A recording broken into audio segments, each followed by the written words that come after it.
The following graph and animation is identical to graph 12.5, except that here we relate the underlying functions directly to two specific production functions. We begin with the Cobb-Douglas production function L to the 1/3, K to the 1/3, and graph the vertical slice of the function along the 45-degree line.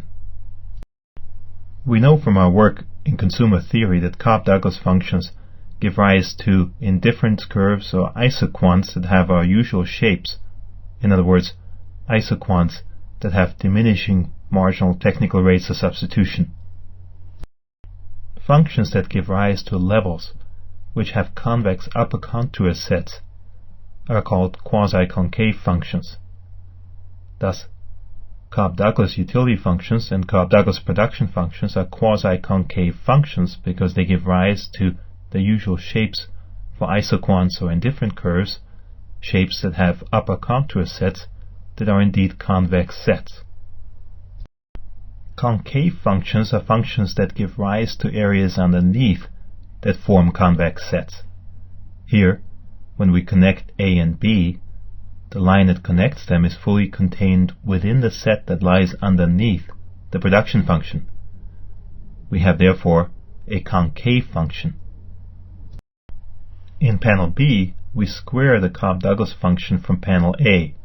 In other words, we now work with the Cobb-Douglas function L to the 2/3, K to the 2/3, and we graph the vertical slice of that function along the 45-degree line. We know from our work with utility functions that we can square utility functions without changing the shapes of the indifference curves in the indifference map. Similarly here, squaring the Cobb-Douglas production function doesn't change the shapes of the isoquants. Thus, the production function in panel B still has the property of quasi-concavity.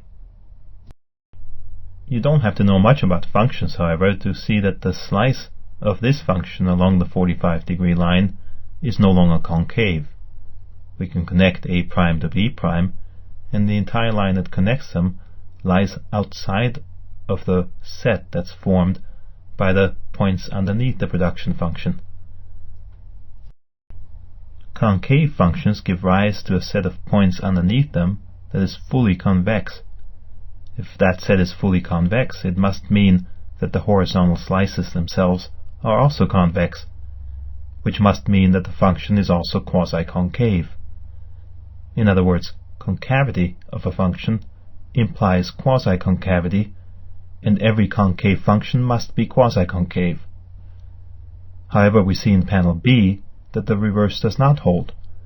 We can have a function that's quasi-concave and therefore gives rise to convex upper contour sets of the levels of the function, but the function itself does not give rise to a fully convex set of points underneath it. Thus, quasi-concavity of a function does not imply concavity. In other words, a function can be quasi-concave without being concave.